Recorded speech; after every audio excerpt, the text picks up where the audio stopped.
Thank you so much, Ruth, and thank you for having me here. Good afternoon, everyone. I'm Dr. Smriti Sharma. I'll be taking this session on nutrition to prevent cardiovascular diseases with all of you. I know that there were many sessions on cardiovascular and preventing heart diseases being organized by this team.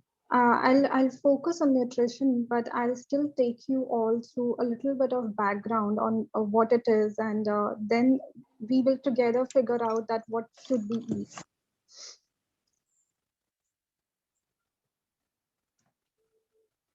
Yeah. So cardiovascular diseases, I'm pretty sure by now everyone knows what are cardiovascular diseases.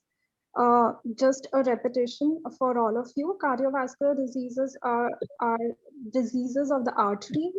Wherever our arteries give blood and make functions, those are called as vascular diseases. Of all the cardiovascular diseases, the diseases of the blockage of arteries in other forms, the most common form is the coronary heart disease, which typically accounts for 50% of all the cases. Why it is caused? It is caused by atherosclerosis. Now, what is atherosclerosis? As you can see in this picture, one is the artery where normal blood flows, and it is a healthy artery. All the endothelium and muscle cells are in place. What happens? It's a process. Atherosclerosis is a process in which the artery wall thickens as a result of invasion and accumulation of WBCs, or white blood cells. It's a slow process. It's asymptomatic. Our body does not manifest any symptom, and hence this is a cause of concern, because most of the time you would have seen that there are cases that the person suddenly falls flat and they realize that they have had a heart attack with 90-95% blockages. We will understand, not in very detail, but a little bit why it happens. Although it's a phase, it starts with the forming of the cells where the WBCs, that is the white blood cells, they start entering the artery walls.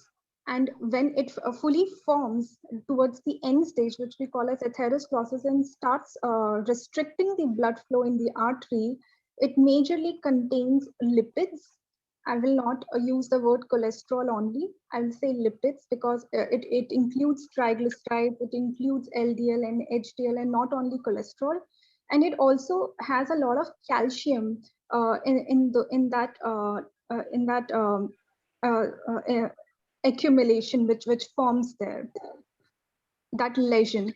So that's what I've also mentioned here, that it starts with a basic initial lesion, and that we call it as foam cells. It becomes a slight fatty streak, and it is followed by intermediate lesions where a lot of lipids enter in the smooth muscle cell.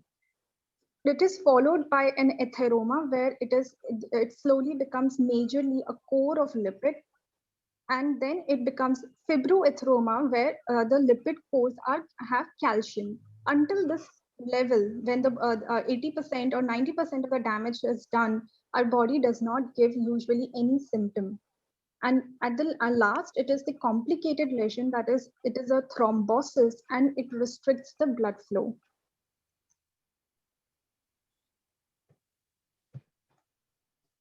Uh, I will talk about risk factors. What are risk factors? What exactly do I mean by this slide when I say risk factors? You all must have gone through cardiovascular diseases, heart attack, myocardial infarction, but what is a risk factor? Risk factor is something which we believe has you have a risk or high chances of having a disease. Now, who has a high chance? How do we know that there is a risk factor? Risk in itself is nothing but a probability. Probably because you smoked, probably because your father had it, probably. So it's a probability. Now, from all of these probabilities, which we also call as risk factor, there are certain common risk factors which have been observed over population over time. Now, as per science, there are certain risk factors which we cannot do anything about. For example, I cannot do anything about my age. I cannot do anything about my family history. I cannot do anything about my gender. So we call them as non-modifiable risk factors, but it is important to know that I am, as a person, whether I'm at the risk of developing a heart disease or not. The first is age. Of course, we all know and we have seen also that risk of heart disease increases steeply with advancing age, both in men and women. And in Indians especially, it has been seen that the rise of cases, especially exponentially rises above 30 and between the age group of 30 to 39. Ethnicity, South Asians, which includes India, Pakistan, Bangladesh, Afghanistan, and Indonesia, South Asians particularly, have an increased risk of early onset of myocardial infarction. What is myocardial infarction? When because of heart attack, a part of the portion of the artery has permanently got damaged, and cardiovascular diseases. So increasing age, ethnicity, we as Indians have a higher risk of developing MI or heart diseases. What is the third risk factor? It's sex. We don't know. We do know that aging increases our chances, but men, especially in their mid 40s, and women about the time of their menopause, show a significant rise in the cases. And the incidence of premature heart attack, premature cardiovascular disease in men of around 35 to 40 years of age is considered 3 times as high as those of women. So now we know that age, being an Indian and male generally have a high probability, a high risk of developing heart disease. Fourth is family history. First degree blood relative, if had a heart disease or a stroke before the age of 55 in men or 65 in women are considered to be, then you are considered to be at a higher risk. Now, before I move forward to my further slide, I want to share one fundamental truth about nutrition, and that is to successfully gain excellent health and years of extra life, you must understand science to a reasonable degree. Do not just follow diet. This session will be a little bit scientific, and I urge you all to understand science to a reasonable degree and not simply follow if I say just avoid this or eat that. So I'll take you through certain scientific slides. First, now earlier we discussed about the non-modifiable risk factors. In this slide, I've jumbled down modifiable risk factors. That means those you have the control over. And I'm first talking about the biochemical ones. What are biochemical? Which are our blood lipid parameters, which are our blood parameters, those which are reflected in our blood tests, in our lab reports, are biochemical parameters. These are the ones which you can modify. First is dysfunctional lipoprotein status. In your blood report, I'm sure you must have all got your blood test done and checked your lipid profile at some point in time. The first one to look out for is LDL HDL ratio. Here, I'm not talking about LDL cholesterol. We're not talking about HDL. We're talking about LDL HDL ratio. How much should that be? We must aspire for LDL HDL ratio to be less than 5. Second, high serum triglycerides. We should aspire for it to be less than 150 milligram per deciliter. Third, small dense LDL particles, which is nothing but 30% of the total LDL cholesterol. If it is 30%, then it's normal. Anything above than that is problematic. Fourth, LDL particle count, or in other words, it is most commonly known as ApoB. That means how many number of ApoB are present. What is ApoB? ApoB is a protein. It binds itself onto the LDL cholesterol. So we want to know how many LDL cholesterol are roaming in my blood, then that is ApoB. It is advisable that it should be less than 1100 in count. Where is cholesterol? I didn't talk about cholesterol. I discussed dysfunctional lipoprotein status, but I didn't talk about cholesterol. We'll come to that later. But these are some of the key tests you must get done when we talk about the lipid profile status. Second major bucket, insulin. What is insulin? We all know, I'm sure you all must have heard. Insulin is a protein which our pancreas releases to lower carbohydrate level. How much should my insulin be? We all know, okay, my fasting blood glucose is this, I don't have diabetes, but I want to know what's your insulin level. So we must get tested for insulin, and our fasting insulin should be less than 25 milliliter per liter, U by liter. And insulin resistance, what is insulin resistance? Insulin resistance is when my body secretes insulin and carbohydrate is there in my bloodstream, but my body, my blood is not able to recognize its presence, and my carbohydrate, my blood glucose level remains high. There are tests which can determine your insulin resistance. The most commonly used is HOMA-IR, which detects the impaired insulin levels. After you have checked yourself for dysfunctional lipoprotein status, insulin levels and insulin resistance, third most important category is the blood glucose level, to know whether you are diabetic or pre-diabetic. Diabetes is, it's just the it's just when the battle is towards the end. The major loss which had been done was before diabetes, so that's why we need to know insulin level, we need to know insulin resistance, that at what point has your body stopped being sensitive to insulin. Your body has stopped being sensitive to insulin. Diabetes is the ultimate manifestation of all these lipid profiles, insulin levels going haywire. So we will not wait for that. So blood glucose level should be less than 100 for fasting. And we consider pre-diabetes when it is between 100 to 125, and above 125 is diabetes. Apart from blood glucose levels, which usually tells your status for yesterday, what you ate yesterday, we also prefer to see HbA1c. What is HbA1c? When we have prolonged diabetes, our hemoglobin, it alters our hemoglobin, it alters our RBC. So through HbA1c test, we are able to recognize if past 3 months I had diabetes or I had insulin resistance or not. It should be in the range of 4 to 5.6%. Then comes high blood pressure. I'm pretty sure it's a very common term, above 120 by 80. And there are certain markers of inflammation. What is inflammation?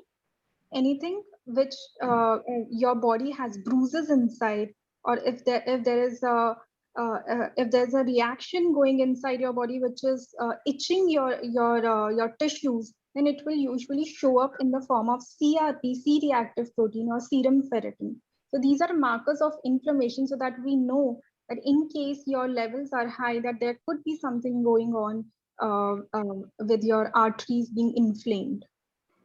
So I would next time you get your biochemical test done, next time you get your health checkup done, insist on getting these tests done for yourself, whether you are hypertensive or not, whether you are diabetic or not.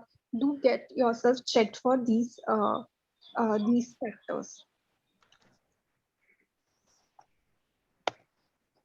Now, I want to ask you, where did cholesterol go? We never talked about cholesterol in my previous slide. However, so far it has always been cholesterol, cholesterol, cholesterol. If you see the figure on your left, it's a population data from a Norwegian study which shows that increasing amount of cholesterol, here the black line which is on number 1, which is the hazard ratio on your y-axis, if you see, that means if these dots go above 1, that means there is a risk of dying. The blue ones are men and the red ones are women. No matter how much cholesterol increased, it never crossed the bar of 1. It remained very much well below it. Then why was cholesterol blamed all this while? Cholesterol is nothing but a sterol molecule that is used to build hormones and other core physiological elements. It is critical for life. If you will not have cholesterol in your body, we will cease to exist. It is a precursor for vitamin D synthesis.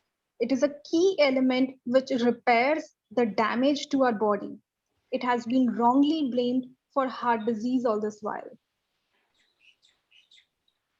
Right now, we have studied, we have learned about non-modifiable risk factors. We have studied about biochemical modifiable risk factors.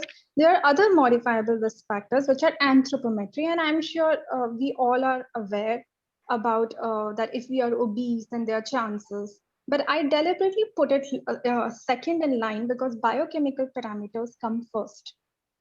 Anthropometric means your measurements of your body. How do I define different measurements? Each measurement tells me something different. First is, you all must have heard BMI. The Indian standards of cutoff for BMI are different from WHO and those for Caucasians. We recommend, Indian guidelines suggest that above 18 and less than 23 is a normal BMI. How do we calculate BMI? Is when we record our weight in kilograms, we record our height in meters, and then we square the height. And what is meant by DMI? What is meant by BMI? BMI is a measurement of our body, which tells us that whether we are in underweight, whether we are normal, overweight. Okay. So to define that, define our body measurements. I wanted to ask the full form of DMI. Body mass index. Okay. So how do we arrive at BMI? Our weight in kilos. When we measure our height in meters, we will square the height and then we will divide our weight with the square of height. What we'll get is BMI. That's why its unit is also kilogram per meter square. If it is somewhere between 18 and less than 23, it is considered, as per Indian standards, normal. If it's between more than 23 and less than 27.5, it's overweight. Above 27.5, obesity, and extreme obesity is above 30. These are different from WHO. So if you tomorrow Google on and figure out and you find different values, please remember that WHO guidelines are for Caucasians, and these are Indian guidelines, which are more stringent because, as we read, that South Asians ethnicity, under the ethnicity section, we read that South Asians have more chances of developing heart disease. Hence, our guidelines are stringent. Then we come to waist hip ratio. What is waist hip ratio? I have not seen you, for example, but I have your blood reports, I have your anthropometric reports, and I can fairly figure out what's your status.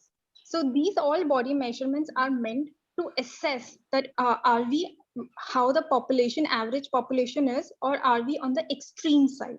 So waist hip ratio, which is arrived at dividing waist circumference by hip circumference. How do we measure waist circumference? It is not where you wear your belt. It is not where your navel is. How we measure waist circumference is the lowest rib cage. We will touch that point, the lowest point of our rib cage, and the uppermost point of our hip bone, our iliac crest, our hip bone, the uppermost point of our hip bone and the lowermost point of our rib cage, the center of that is where we measure the waist. Waist circumference in itself is a very high predictor of the future chances of getting a heart disease. Here we are all studying the risk factors. We are trying to understand the risk, and risk is nothing but a probability. If you have a higher waist circumference, the probability is higher that you may get. So do not confuse the meaning of risk factor and why we are discussing this. If we divide waist circumference by hip circumference, how do we arrive at hip circumference? Hip circumference is the outermost measurement of your hips from the maximum point. The maximum point of buttocks is considered. For waist, we take the lowest most rib cage point and the uppermost iliac crust, our hip bone, and the center point of it is what it is, your waist circumference. We should aspire, men should aspire for less than 90 centimeter waist circumference, and women should aspire for less than 80 centimeter of waist circumference, because anything above than that increases your chances of heart diseases. And if you calculate your waist hip ratio, it should not be more than equal to 0.90, and it should not be more than equal to 0.85 for women. Now coming to this a fairly new concept, body fat percentage. As you can see, they both have 58 kilo, but their body fat percent is hugely different. And you can also see in the way the muscles have come out on the picture on the right. Our body fat determines how much of fat has been accumulated in our tissues. However, as per my BMI, as per my waist circumference, I'm very much within the curve. I'm very much following the population average, but I still have body fat percent, which can be very high. And it is especially high in South Asians because of what we eat, how we spend our lifestyle, whether we are sedentary, whether we are moderately active. So body fat percent, we usually arrive through sophisticated machines like those of Tanita or those of DEXA. These are measurements which can be done, and they are highly complex when it goes to DEXA, but there are simple portable machines also available these days at the clinic. Men should have body fat percent between 8 to 22%. And women should have a body fat percent between 21 to 34%. These are the acceptable range. Now, I want to share with you something which now you have understood: modifiable risk factors, non-modifiable risk factors, biochemical, anthropometric. Now, I want to share with you this slide. He's Dr. John Warner. He's the president of the American Heart Association, and he suffered a heart attack in 2017, right after giving a session on how to prevent heart attacks. That is very unfortunate. But if you look, he's not obese. He looks fairly in decent shape, and he's a cardiologist himself, and I'm pretty sure he understands all of the drugs to be taken to prevent. But it still happened because heart attack is a silent disease. And this isn't the first case either. You must have seen that there are so many people who say that I don't eat much, I used to exercise a lot, I never smoked, I never this and that, but it still happened to me. Why do we hear such cases? We'll learn about it later. So it's our healthy weight and healthy fat cell is important, and our biochemical markers help us make an early detection of cardiovascular health. Hence, all the biochemical tests which we discussed about, you must get yourself tested timely of all of these indicators to assess which type of person are you. Are you just physically fit by the anthropometric, or are you really physically fit? What are the tests required for checking? Those ones which we read under the biochemical modifiable risk factors, these dysfunctional lipoprotein status, our insulin levels, insulin resistance, blood glucose levels, all of these things which we discussed.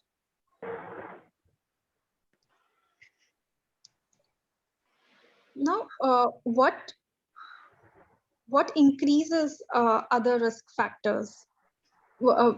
We have studied these risk factors. Some are modifiable, non-modifiable, anthropometric, biochemical. But what is increasing? What is happening? It is basically, our answer is nutrition. 80% of our biochemical parameters, our anthropometric parameters, are precisely what we eat. We are what we eat. 10% is exercise. 90% is your food. Then what is nutrition? Nutrition, if I have to define nutrition, it is a science which broadly engages in understanding the role of essential nutrients and their availability in diverse food components for optimal human functioning. One function of nutrition is to understand what is the role of vitamin A, vitamin B, and how much of it are they present in different food, and how much is required for us to function properly, for us to give you that these guidelines, these numbers, that Your waist circumference should be less than this, or you should have at least this much of vitamin A. This all comes from the understanding the role of nutrition, understanding the role of essential nutrients. And the second major area of nutrition is a role of food and its components in preventing or delaying chronic malnutrition. What food should I eat which can prevent or delay, for example, heart attack? These are the two major areas nutrition as a science engages in. Then what is malnutrition? Malnutrition is a very broad term. It covers underweight also, where we have dying, sick, underweight children, and it also covers an extreme range of excess of essential macro or micronutrients, which has been associated to known with various chronic diseases. This double burden of malnutrition extends itself to undernutrition. In some cases, we have people who have a very low BMI. There are mothers in our country, there are women in our country who have as low as 14 BMI and as well as overweight and obesity. இதுலயே பாருங்க, அதுல பார்த்தா speaker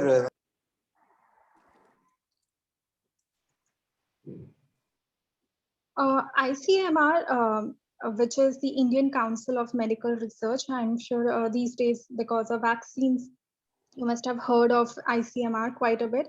ICMR and NIN, that is the National Institute of Nutrition, they have taken out recommendations for elderly that how much in terms of numbers should we eat.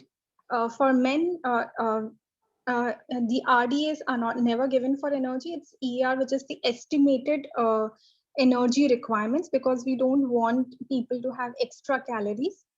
So what is, I must introduce you to the concept. What is RDA? RDA is a recommended dietary allowances. That means how much should we eat, which should ensure that not only do I have what average Indians have, I also have it a little extra for heydays where I may not be eating. Like, it's not possible for me to have everything every day in correct proportion. So RDAs always recommend average plus a little 25% extra. But for energy, we don't recommend RDAs because we cannot afford to give 25% extra calories. So for men, it is recommended 1700, and women above 60 years, 1500. And these are the guidelines which we recommend that dietary fiber should be 32, 25. I'm sure these are not new things for you. You must have seen like protein 54, men should have, women should have 46. Similarly, we have vitamin A 1000 and for men and 840 for women. We can it is available. I can share this with you, but it is good to know. But carbohydrate intake, which is not mentioned in the table, but otherwise, what is the minimum we should have? We should have at least 100 to 130 grams of carbohydrate, which is the minimum amount required for brain to utilize glucose for its normal functioning. Visible fat means fat which you can see with your eyes, because everything has fat inside, whether you can see it or not. Like, for example, your wheat, it's not that your wheat is 100% carbohydrate, it has some fat too, but it is invisible. So here visible fat intake is we recommend around 25 to 30 grams. These are ICMR ideal guidelines. Now let's take nutrition in detail. What is modifiable risk factor of nutrition? The first is carbohydrate. And I want all of you to focus a little bit more on science, even if you have some questions, always ask. But it's always good to understand before I recommend you what should we eat. In fact, after understanding it, you should come back to me and suggest probably we should eat this and not that. That's the objective. So under carbohydrates, we will study, read about, understand what is carbohydrate. First of all, there are three macronutrients. I'm sure you all are aware of it. Carbohydrate is one of the macronutrient. Second is protein, and third is fat. Basically, every carbohydrate is either glucose, galactose, or fructose. So although you say that fruits are natural sugar, fruits is nothing but fructose, but it is also a carbohydrate, very much an isomer of glucose and galactose. That means they are nothing but the mirror image with a different double bond. So carbohydrates are macronutrients which are found in certain foods and drinks. Every food we eat has certain amount of carbohydrates, certain amount of protein, fat. In what percentage do they have? We define that which food has high carb and which food has low carb, which food has high fat and which food has low fat. So there is no food called as carbohydrate. A food is an amalgamation of everything. Now, carbohydrate are the primary source of food your body uses for energy. Carbohydrate is what your blood glucose, when we say that we are getting our blood glucose checked, it's the carbohydrate, which is the primary source of your food being reflected in your blood. Now, how much calories does 1 gram of carbohydrate gives? It gives 4 kilocalories. There are two types of carbohydrates. They are simple as what you can see in the chemical structure on your right. Complex, when there's glucose, there are multiple glucose bonds formed to form a starch. Then that becomes your complex. So simple carbohydrates are sugars. They are short chain molecules. They are absorbed very quickly by the body. The moment you will have soda, the moment you will have sugar or table sugar, it will immediately get absorbed in your body and increase your blood sugar level.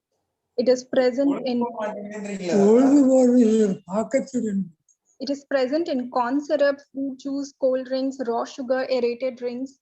Complex carbohydrates. What are they? They are, as the name suggests, they have a complex chain of glucose molecules. They are usually high fiber and digested more slowly. Some examples of complex carbohydrates includes wheat, oats, bajra, ragi, fruits and vegetables, as well as refined wheat flour. Now, under complex, I have named oats also, and I have named maida also. But we all know maida is refined in nature. But the chemical structure puts it under the complex. Hence, it is not enough to say that I eat complex carbohydrate. It's more appropriate to say whether I eat high fiber or low carbohydrate. Now, how does carbohydrate gets absorbed? Once again, I would like to say you please pay a little bit attention towards the science, because it will really help you understand where I'm going with this. Now you have understood that carbohydrate is a macronutrient. You have understood that 1 gram gives 4 kilocalories. You know there are two types, simple and complex. Now I have eaten a diet which has carbohydrate in it. What happens next?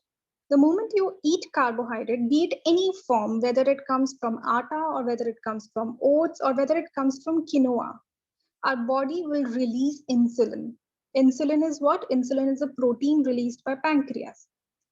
When insulin levels in your body are elevated, carbohydrate from cells is burned and fat is accumulated in the tissue. So what happened is you had carbohydrate, insulin went up, carbohydrate from cell immediately started burning. Burning for what? For energy. And fat went back inside your tissue.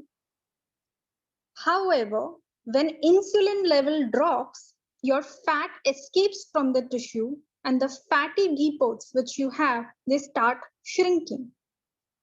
So what do we understand from this is carbohydrate consumption increased your insulin, insulin increased your fat accumulation. So carbohydrate is driving insulin and is driving fat. Obesity is not calorie in, calorie out disorder. Mostly we have been taught that I eat excess calories, I get fat. No, obesity is not a SICO. It is not calorie in, calorie out. It's a disorder of insulin signaling. You had so much of carbohydrate in your diet that your insulin went up and fat started depositing. That's why you hear many people complaining, I don't eat much. And so many nutritionists, otherwise also, in that it's not a problem of nutritionists, so it's the problem of the community. They have got it all wrong. First, they blamed cholesterol, then they blamed fat.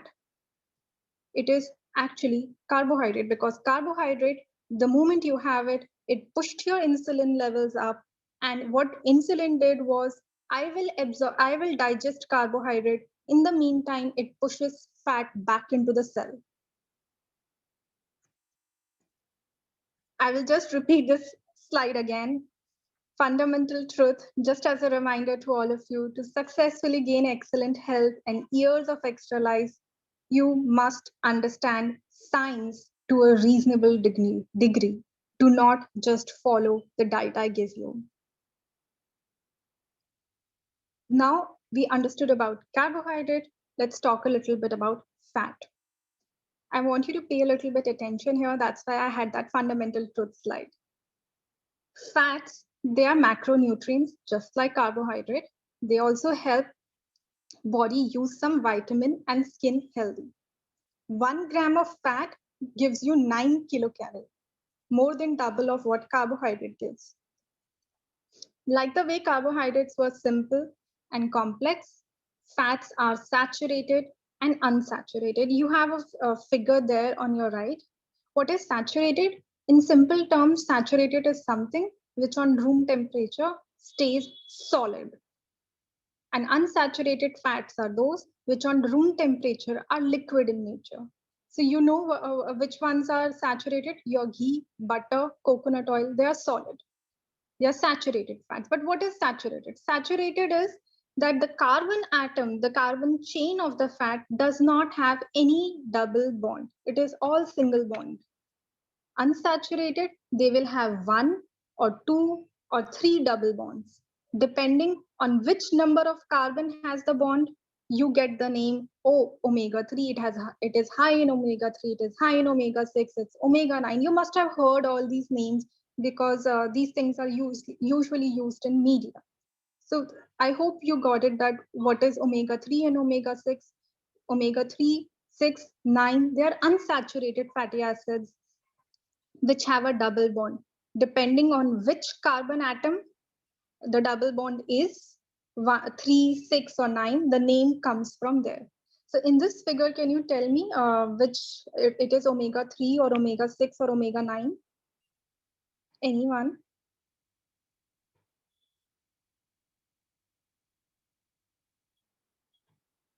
If we count from the extreme right, it is 1, 2, 3. It is omega-3 fatty acid. I'll move to the next slide. The big fat lie. We have been told so far that fat is something which is making you obese. We understood from the carbohydrate digestion mechanism, it is not true.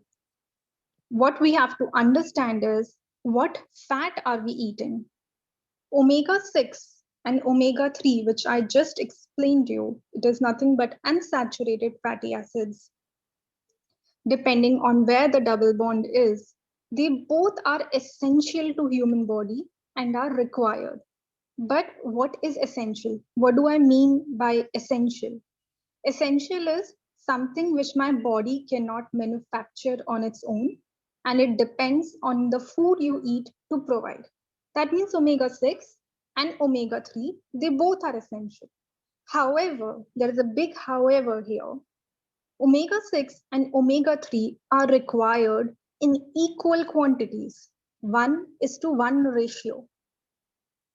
But if you assess Indian diet, the ratio is highly skewed.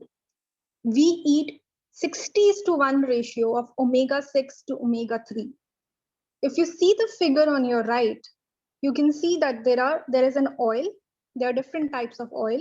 The one which is darkest blue is omega-6, and then followed by omega-3 with omega-9 and saturated. For example, we start with which one you have. Let's start with soybean oil. 53% soybean oil is omega-6. Only 7% is omega-3. followed by 24% of monounsaturated and 16% saturated. So that means if I'm having 1 gram of soya bean oil, I'm getting at least 53% of it is already omega-6. Then how do I increase my omega-3? If I'm going to have so much of soya bean oil, if I'm going to have canola oil like that, or if I'm going to have cotton seed oil, then my omega-6 is on a rise. There are two problems with this. Before the industrialization, which began, these oils never existed. We always used to make our food in mustard oil or in coconut oil in South, ghee, in Mediterranean olive oil or butter. These are all synthetic oils. It takes a lot of mechanical process to extract oil from these seeds. They are high in omega-6. They disbalance our 1:1 ratio. Now, I need both omega-6 and omega-3, but I need an equal quantity. How do I increase? So let's understand, where do we find omega-6? So the sources of omega-6 is sunflower oil, your refined safflower oil, your refined soya bean oil, all vegetable oils such as canola, corn, cotton. They are all sources of omega-6. Sources of omega-3, these include your fish, seafoods, flax seeds, chia seeds, walnuts. Then why do people recommend olive oil? People recommend olive oil because it is high in monounsaturated fat. At least it does not. It has at least it has lower percent of omega-6. And if I'm not able to get omega-3 in my diet, at least the least can I do is decrease my omega-6. How do I decrease my omega-6? Just get rid of your refined sunflower oil, your refined safflower oil, your refined soya bean oil, canola. They're all rich in omega-6. They require highly industrialized mechanization to extract oil from the seeds. But now, the moment you avoid all of these soils, your amount of omega-6 in diet goes down. How do I increase my omega-3? You can have flax seeds, you can have chia seeds soaked overnight. If you consume fish and seafoods, you can consume that. Walnuts, they all have high, they are all sources of high omega-3. Now, why ghee? Where did ghee go? There was so much of criticism about ghee. There was so much of criticism about coconut, butter. They are all saturated fat. They are all natural. They exist naturally. They do not require any mechanization or high-end machine to extract oil. We have been consuming these oils since ages. If you can afford ghee for your daily cooking, that is the best. You can use coconut oil, you can use butter, you can use olive oil for your daily cooking. They may not be giving you omega-3, but at least they are not giving you omega-6. Moreover, since you read in the previous slide that saturated fats do not have any double bond, this helps when you heat oil. Their double bonds start breaking up very quickly. When you heat ghee, when you heat your butter, it does not happen. It is very safe to consume even when heated at a high temperature. So neither saturated fat, cholesterol, nor the total amount of fat consumed is the cause of heart disease. We have been taught all wrong. Industrial fats such as vegetable oils manufactured through these chemical processes increase our risk for cardiovascular diseases. They oxidize upon heating, produce toxic compounds upon reheating. Omega-3 fatty acids make our body a better fat burning machine by increasing oxidation in liver.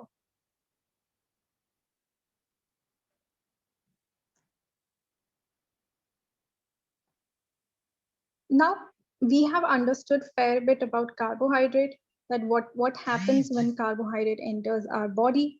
We have understood about fat, what are the different types of fat, which one should we have.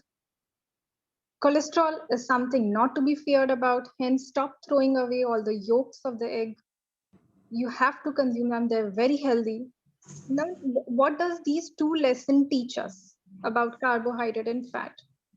So I'm introducing you to a low carbohydrate, high fat diet. What is low carbohydrate? I told you that all foods have some amount of carbohydrate, protein, fat in there. Now, how much carbohydrate is there in the food falls in the category of high carbohydrate or low carbohydrate.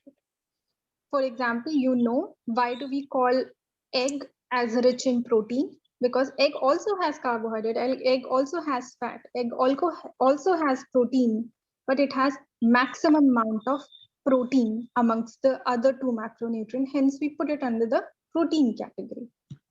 Now, what is low carbohydrate diet? A low carbohydrate diet is the one that limits your carbohydrates, provides moderate protein, and a higher amount of fats.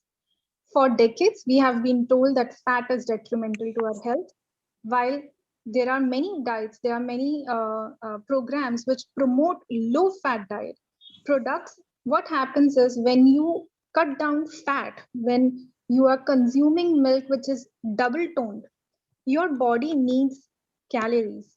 If it will not take from fat, it will take from somewhere else. So the moment you cut down your fat, automatically sugar starts coming in through these packaged products. So when you go to these markets, shops like Nature's Basket, they will say low fat, but where are they getting calories from if they're cutting down fat? They're coming from sugar. They're coming from carbohydrate, which is the cause of obesity epidemic. Studies have shown that low carbohydrate diets can result in weight loss and improve your biochemical health markers, which we discussed in the beginning. When we avoid sugars, when we avoid maida and any simple carbohydrate like biscuits, like snacks, like wafers, blood sugar tends to stabilize and fat storing insulin drops. अगर आपका blood sugar will stabilize, your insulin will go down, your fat will come out of your cell and will start burning. However, there is a disclaimer here which I want to put it right out there. If you are on treatment of diabetes or taking insulin injections or medications of blood pressure, or you have any severe medical condition, consult your physician, consult your doctor before adapting to this diet. Why do I say consult a doctor? If this diet is so good, then I should not be needing any help. Why I say that is because usually these medicines, they are designed to keep your insulin low. When they keep your insulin low and I give you a low carbohydrate diet, it can push you into hypoglycemia. For example, if someone is taking insulin shots, they are taking insulin from outside, and I take away carbohydrate from your diet, then there is no carbohydrate for your body, for your insulin to react on. Hence, your medication ka dosage will have to be altered depending on the low carb diet regime. Hence, consult your physician if you are on these medicines or you're taking insulin shots or you're on blood pressure medicines. You can, either ways, you can begin with cutting sugar, refined cereals, rice, wheat, beverages, sweet fruits like grapes, banana, ripe banana, and omega-6 fatty acids. This together will make a great difference to your biochemical parameters. Just start with this. Now, again, if you please recall the fundamental truth, you will have to understand some science before we can recommend you something. Now, there is a study which was done on a population. What it shows us, There are two diets which are currently being displayed. There's a group which consumed a high fat, very low carb diet. There is a group in green which consumed high carbohydrate and a low fat diet, which is very prevalent. Everyone says low fat, low fat. But the orange one is the one which consumed high fat and a low carb diet. Now you see the parameters, all the orange ones have shown greatest improvements. Even your HDL cholesterol, which is very difficult to raise, it went up. It did not go up for the low fat diet because HDL comes from fat. Your ApoB, which we discussed in the biochemical parameter, everything, your orange one is going down the most of all of the indicators, whether it's your BMI, whether it's your abdominal fat, your triglyceride, your HDLs, your ratio of triglyceride and HDL, ApoB, small LDL particle count, glucose, insulin, HOMA, we discussed your insulin resistance, leptin.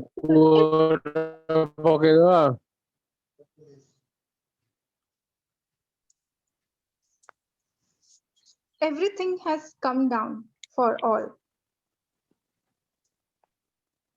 So all markers are better with a low carbohydrate regime, including all inflammatory ones. What is inflammatory? Something which is causing a mark in your vessels, in your arteries, something which can be very itchy, and these can cut through your arteries and penetrate and form foamy substances, which eventually leads to cardiac arrest. Only low carb diet enhances your HDL cholesterol, improves small LDL particles. Remember, it is small LDL particle and not LDL cholesterol. We are not talking about cholesterol. Cholesterol is not the culprit. Scientifically, this appears to be the fundamental rules, but this diet is rigorously challenged. Any guesses why?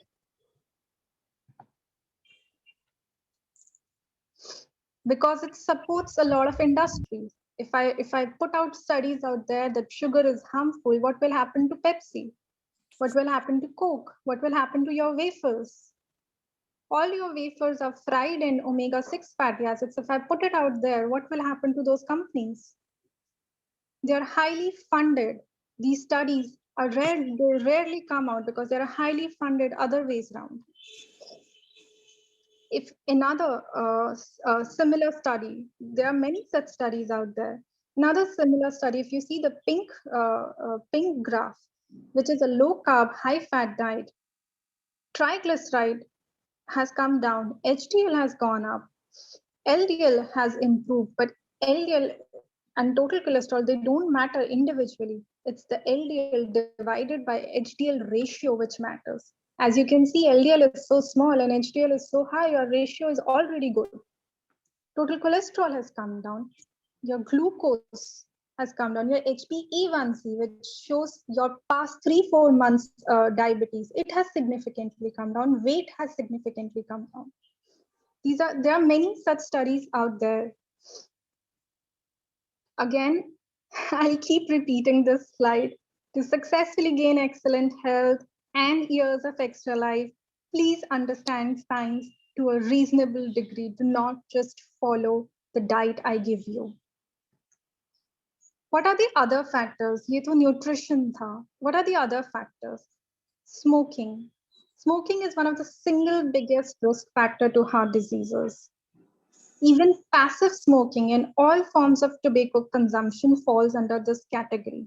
Hence, I think it's not a news. We all know that there is a direct dose response relationship between smoking and cardiovascular morbidity and mortality. Second, physical inactivity. Sedentary lifestyle confers an increased risk for cardiac arrest, almost 8 times for mortality. We recommend brisk walking for 45 minutes, at least 5 days a week. Sunlight. Sunlight also plays a very important role in manifesting cardiac arrest. Adequate exposure to sunshine is not only about vitamin D. Yes, it is about vitamin D. We need vitamin D. We are mostly all of us are deficient. We need an exposure of at least half an hour from between 10 a.m. to 2 p.m. But sunshine is a lot more than just vitamin D. Sunshine takes care of our eyes, takes care of our bones, takes care of our heart and mental health. Studies show that people living in colder regions experience more heart attacks compared to those living in warmer areas. For vitamin D, we must expose our skin, especially our legs and arms, because enough vitamin D is not absorbed from our face and hands only for at least half an hour between 10 to 2.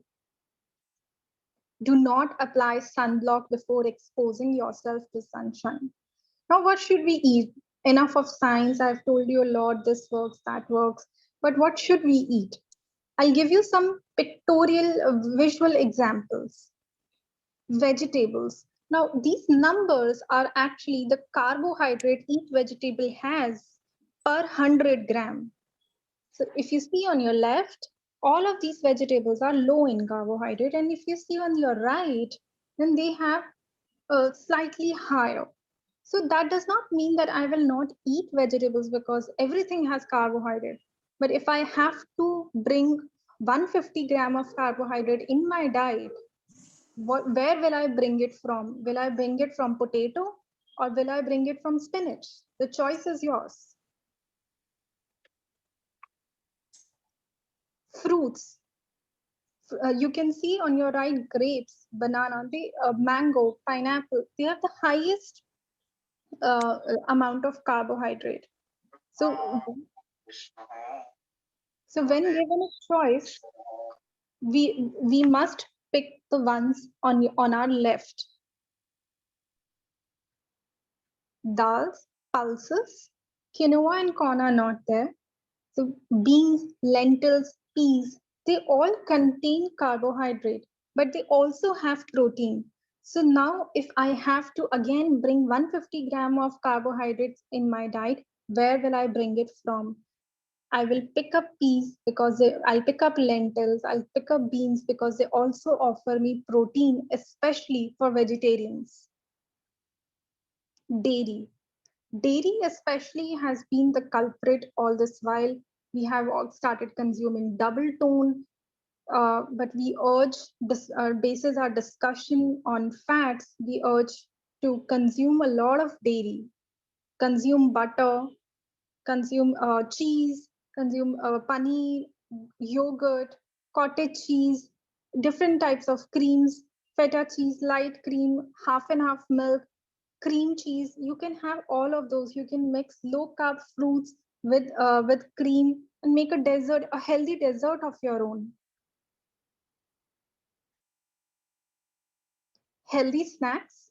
If you want to have healthy snacks, what could they be? These can be your snacks too. You can have eggs, you can have cheese slices, you can have avocado, you can have olives, you can have different types of nuts, you can have different meats if you do eat ones. What should we avoid? We should avoid high carbohydrate things like potato, banana, pasta, breads, wheat in general, anything made of wheat, I'll suggest avoid.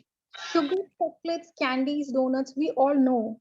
But potatoes, banana, bread, rice, even our rotis, until they are high fiber, you can prefer bajra rotis instead. If I have to pick between wheat and bajra, jwar and ragi, I'll prefer jwar and ragi and bajra than wheat because they offer less carbohydrate and offer me a lot of nutrients. The case with sugar, we know that sugar is the problem. It is carbohydrate. Sugar is the simplest form of carbohydrate. The drinks even your soda, it can go as high as 100 plus carbohydrate with your just one can of sugar. Don't be fooled by that I'm having honey, so it is okay. No, honey is also sugar. Whether it's coconut sugar, whether it's brown sugar, whether it's maple syrup, whether it's fruit juice, dates, they're all sugar. Even for those who have these sugar sweeteners, I'll suggest if you're having, then please have only stevia. Do not have aspartame. because that is not even food, that is artificial chemical altogether. Stevia is still natural. Why there is so much of less research on sugar? Because as we discussed, there are a lot of companies which are hiding the fact about sugar. It is eventually these carbohydrates. If you go out and open in the market, everything is carbohydrate. You pick up anything, you pick up any snack, whether it's biscuit, whether it's your Lay's, they're all carbohydrate. Beverages, sorry, beverages. There are different types of beverages. You can have black tea, you can have water with lemon, you can have coffee, black coffee. Diet Coke, I'll still suggest no alcohol in moderation. And rest, you can have coconut water, you can have your milk-based drinks. They are low in carbohydrates. So when next time when you select drinks, next time when you select something, you don't have to count calories, you have to count carbohydrate. How much of carbohydrate does this have? Because I have a limit of 150, and how do I add up? And if I have a choice, will I prefer coconut water carbohydrate coming in, or will I prefer maida? That is a choice you have to make. Great composites. In short, these are the things under low carbohydrate. As a whole, we suggest, we prefer a lot of natural fats. We don't suggest omega-6. When we say it's a low carbohydrate, high fat diet, here your fat should not have these refined oils. These are natural fats. These are your ghee, your cream, your butter, your olive oil, mustard oil, but nothing artificial. All these refines, they are all chemically processed. Those who have non-vegetarian, they must consume a lot. They must consume eggs every day, cheese, and if I have to have other carbohydrates, and a lot of vegetables can come in. A lot of cereals from bajra and jwar and millets can come in. Now, in nutshell, if I have to tell you what should we eat, you have seen all these figures. I'm sure by now you do understand which one is a healthy choice and which one to go for. What we'll suggest to begin with is avoid sugar, simple starches such as refined wheat flour, and its products such as biscuits, cakes, sweetened beverages, rusk, and other snack items, which are not only rich in cereal, when you buy them from outside, they are also rich in omega-6 fatty acids. In vegetables, avoid potato, taro, sweet potato, and arbi. Now major source of my carbohydrate usually comes from rice and wheat. Please give it a try and include millets such as bajra, ragi, foxtail millet, jowar instead of wheat and rice, because they are also carbohydrate. Bajra, ragi, they are also carbohydrate, but they offer you a lot of dietary fiber. Some people, they need something along with their dal and sabji. If you need it, then instead of wheat and rice, give preference to bajra and ragi, though in limited quantity. Because at the end of the day, bajra, ragi, foxtail are also millets, also carbohydrates. When consuming wheat, rice, if you cannot let go of it, then you must reduce its quantity and increase the quantity of pulses, seeds, eggs, chicken, fish, whole fat milk, yogurt, cheese, and paneer. Now, what is this? I'll come to the seeds in a while. Include plenty of vegetables as a source of carbohydrate, and fruits like guava, pomegranate, melons, orange, papaya. We can never, why we allow vegetables in carbohydrate? Why don't we stop you there? Because you can never go excess with vegetables and fruits. Prepare seed powders at home. This is one thing I want each one of you, if you can please go and try this. What are seed powders? When you are having olive oil, when you're having ghee, you are still not getting omega-3 in your diet. Yes, you have successfully cut down on the culprit omega-6, but you still did not get omega-3. So pick up your flax seeds, your till seeds, your pumpkin seeds, your melon seeds, chia seeds. Roast them a little, and after roasting them, just give a quick whirl and make a powder. Eat this powder at least 3 times a day because they are high in calories, they are high in fat, they are not high in carbohydrate, they are high in micronutrients like magnesium. We are so fixated with zinc, iron that we forgot that magnesium, choline, these are also important. These are also micronutrients. So when you mix a number of seeds together and you eat them daily, you're also giving fiber to your diet. You're bringing omega-3 fatty acid. You're bringing in fat as a whole. And you're also bringing in a lot of fiber and overall as a complete food. They are great sources of fat, protein, mineral, and they also make your diet calorie dense, because what happens is when we take out carbohydrate, you will feel hungry.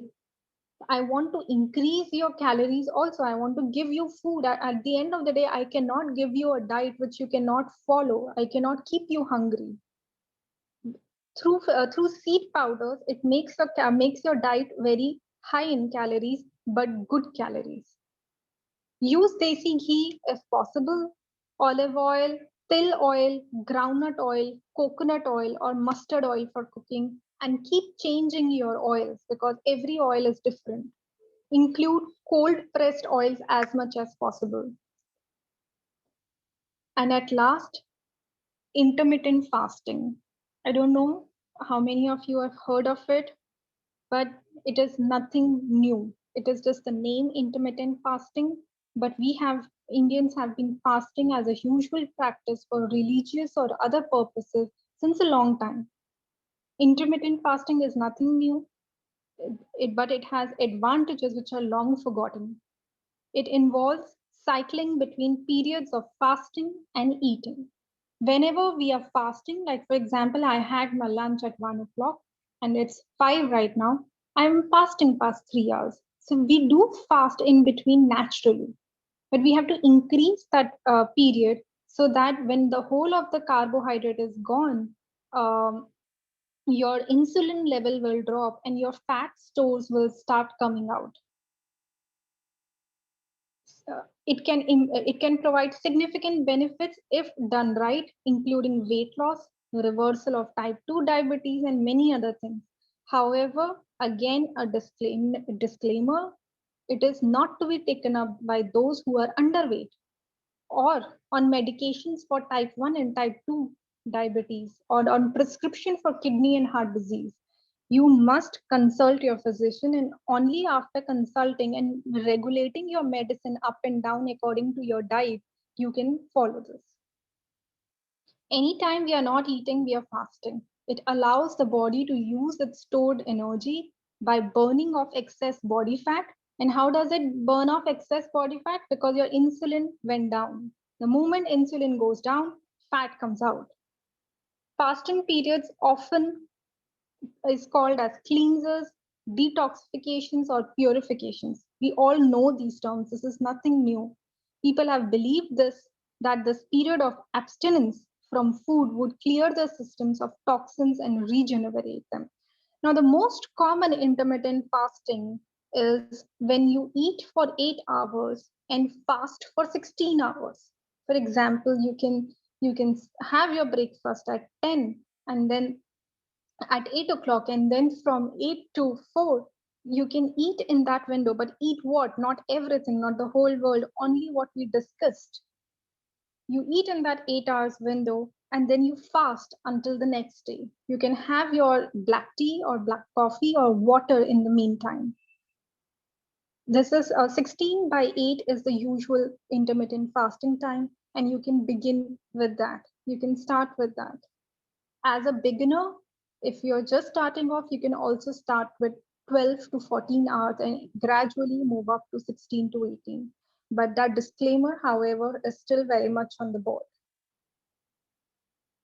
Thank you. And again, I will repeat that fundamental truth.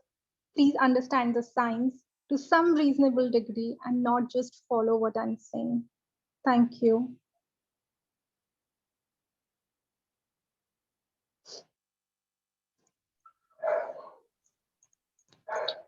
Thank you very much, madam.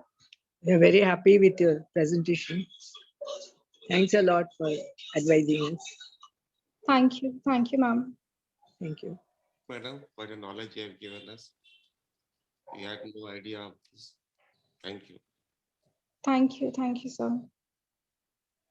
Madam, my name is Bala, and I want to ask you something. Yes, please. Yes, much of all this is almost in the nature of news to me. But I'm an engineer by profession, so I can quite be in sync with the kind of data that you are putting out to us. But one thing I want to ask you is that if the same topic was being covered maybe 10 years or 20 years back, or maybe even today, the consensus among the medical opinion seems to be something else. Whether it is driven by the pharma companies or the cigarette companies or whoever, but we don't know who's behind the people giving us the opinion. But when we see when we see a consensus opinion, we tend to believe it. Absolutely. I so agree with you because that has been the case.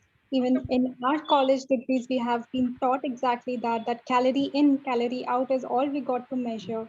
It is low fat. That's what we have been taught. But there is a lot of pressure from pharma companies. There's a lot of pressure from FMCG companies. And these things are coming out. That's why I spent a lot of time in explaining science, that where is it coming from? What's the background? Thank you. An excellent session on nutrition and diet, and very, very informative. Of course, I think we need one more session to actually understand and then start practicing, it's for the first time that we are getting this kind of information. So maybe a little more, this thing will help us to kind of imbibe it in a better way. But very well presented, and I think some of the facts which you have brought out were unknown so far. So great job done. And is it possible to consult you on a personal basis also? Thank you, sir. Actually, I don't do that. I'm with Tara Trust. That I can help you at a personal level. I can help you out. I don't do consultancy, but I can help you for sure. Okay, so how does one get in touch with you? You can connect with the team and they'll connect you to me. Okay, okay. Thank you so much. You're Madam, welcome. one question, please. The question is, my name is Vasudev Pal. I'm having a question regarding oil where to be used. You told ghee is the best and all vegetable. But how about we are using mustard oil? Is it okay? Mustard oil is okay, but every oil has some amount of omega-6. Mustard oil has decent levels, but I'll still suggest prefer ghee, or you can prefer olive oil, or you can prefer coconut oil, and you can rotate with mustard oil in between.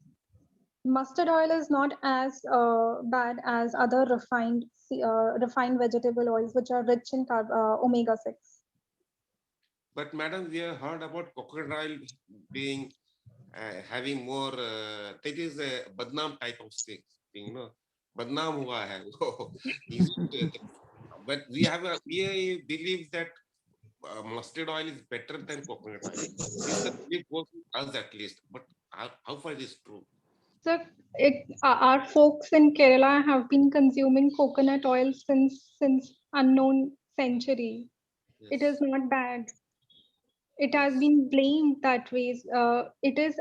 Coconut oil is a saturated fatty acid, and it does not even have a double bond. So even if you heat it at high temperature, it will not break up to produce toxic substances.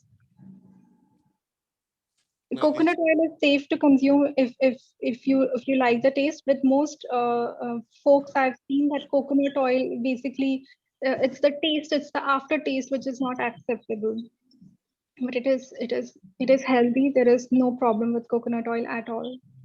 Madam, if you ask me, if I ask you to choose between coconut oil and mustard oil, mustard oil, which will you recommend? Coconut. Coconut. Okay. Thank you. Thank you. Should it be cold pressed coconut oil? All oils should preferably be cold pressed, because when we heat them and the process of extraction from seeds is usually builds up byproducts.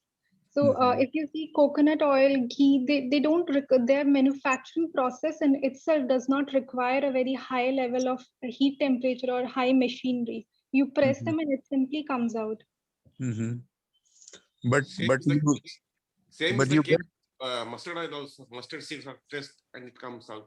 Yes, yes, absolutely. But with mustard, their omega-6 levels are decent. I was recommending mustard only from the omega-6 point of view, because our aim is to reduce that ratio from which is currently in Indian diets of 60:1. We want to bring it back to 1:1. And one way is either I increase my omega-3, and the second way is I cut my omega-6. So if I cut my omega-6, that's one of the major thing I can do. And to increase omega-3, the sources are so difficult to find, like fish, and especially in vegetarians, if we don't eat fish, if we don't eat salmon, then our omega-3 is restricted to flax seeds or chia seeds or other sources like walnuts. So hence the first goal is to cut omega-6. But So I you still mean want a high-fat diet. you mean to say coconut oil has got less omega-6 than mustard oil? Yes, that is correct. Thank you. There are in the market we also get cold pressed coconut oil. So should we use the ordinary one or the cold pressed? Sorry, can you please repeat that? In the market, cold pressed coconut oil is also available. So which one should we use for cooking? Cold pressed. Any day cold pressed is better. Okay. My name, ma'am, is Sharat Krishna. So if I request the team, I need certain information. Will they connect you? Sir, Yeah. you can drop down your phone number in the chat box, sir. We'll Okay, try to okay. connect. Hello, my name is Ruby Shah, and I wanted to know, we use cow's ghee quite a bit. So is that fine? Yes, absolutely. That's the elixir. So, and hardly any oil. So we prefer ghee to oil. So that's okay. That's wonderful. That's amazing. Oh, okay. So because someone else told me that you should stop your ghee absolutely and go on to olive oil. So, I was a bit confused. So that is why. No, you can consume olive oil also. You can switch between the two. But if you are using ghee, then that's ultimate. That's best. Okay, But thank you. and how, can you guide us? Dynamics cow's ghee is good, or you get these even from other farmers, directly from farmers, but that is very rare. It's very difficult to procure now. So we go for Dynamics cow's ghee. Is that fine? I'm not aware of the brand Dynamics. I'm sorry, Okay. but if you're preferring organic, or I hope I am assuming that's organic, then that's a good way to go. There is no problem with it. That's a different area altogether of pesticide and others. That's a different area altogether. Right. Okay. Yeah. Thank you. Madam, much of what you said made a lot of sense to us. But the thing is, as you know, in a matter of days, maybe 50, 70, 80% will all be forgotten. And especially since so much of it is information and number laden. Is there any website or somewhere where we can go and recollect whatever you've said, or whatever was not clear, or whatever was blurred? Anywhere where we whatever you've said. Sure, I'll drop some links in the chat box. You can visit Diet Doctor. You can visit Fat Emperor. You can search Gary Tops. They talk extensively on low carb, high fat diet. I'll drop the links in the chat box also.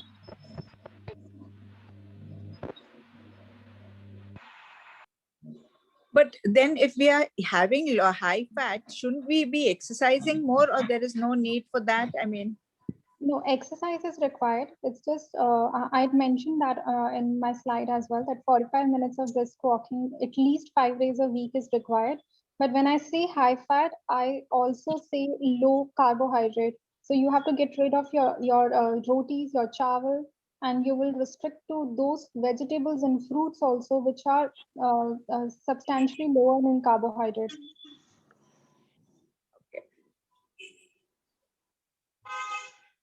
Our major source of energy comes from carbohydrate. 60% of our calories comes from carbohydrate. So when I increase your fat and I decrease your carbohydrate, automatically your total calories also come down. Right. But when we consume more fat, obviously, then, like, I mean, to digest it, do we have to exercise more than that 45 minutes is what I actually meant. That's the beauty of fat. You will not be able to have a very high fat diet. That is what. You will achieve your satiety so fast that you will not feel hungry for long, and intermittent fasting would be easier for you because it stays in your body for long. It takes time for it to absorb. But how safe is intermittent fasting for diabetics? Yes, you have to consult your doctor because diabetes is a full play of carbohydrate and blood glucose level. Hence, I put that caution out there that those on medications which can bring the blood glucose down, they have to talk to their doctor and they have to regulate your dose accordingly. Okay. Yeah, because I am diabetic and I have hypertension. So, okay. Yeah. You have to consult. Which, yeah, so which fluctuates, you know, so that is why all the more I have to be careful. Yes, yes. To begin with, at least to begin with, we can avoid all sugars and starchy foods. Right. And omega-6, of course. Yeah, right. Thank you so much. You're welcome. Yeah, I've put in my phone number, so you can get in touch with me. Yeah, from your team or however you all have to, and then I would like to consult you. I don't do consultancy, but No. What I mean is, you know, get your advice, whether the team advises or how you all work it out. You know. Sure, ma'am. Yeah. Thank you. You're welcome.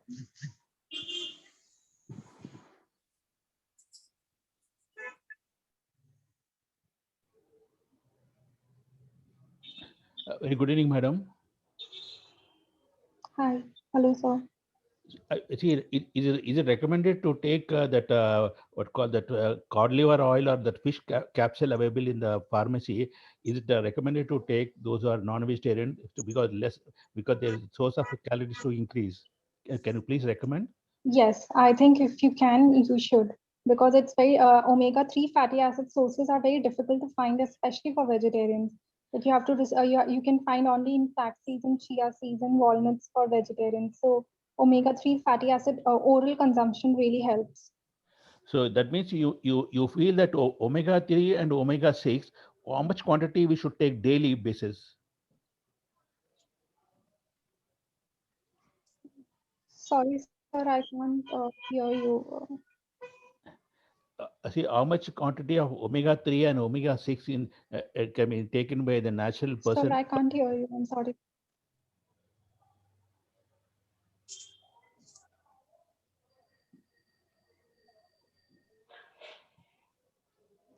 Sir, I'm very sorry. I think there was a network error and I could not hear that question.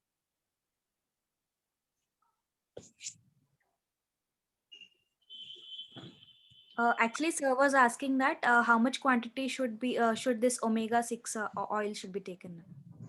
How much quantity? They are usually, those capsules are in the dosage of 200 milligram. But I think I will, instead of giving you a wrong answer, I will check for myself on the package and then get back to you.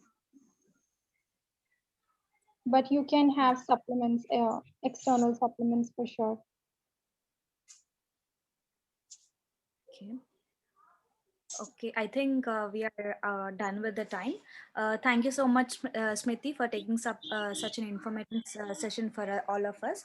And I would also like to thank all the elderly who have attended the session. See you all in the next session. Thank you so much. Thank you. Thank you. Thank you, Alvesh. Thank you. Thank you very much, madam.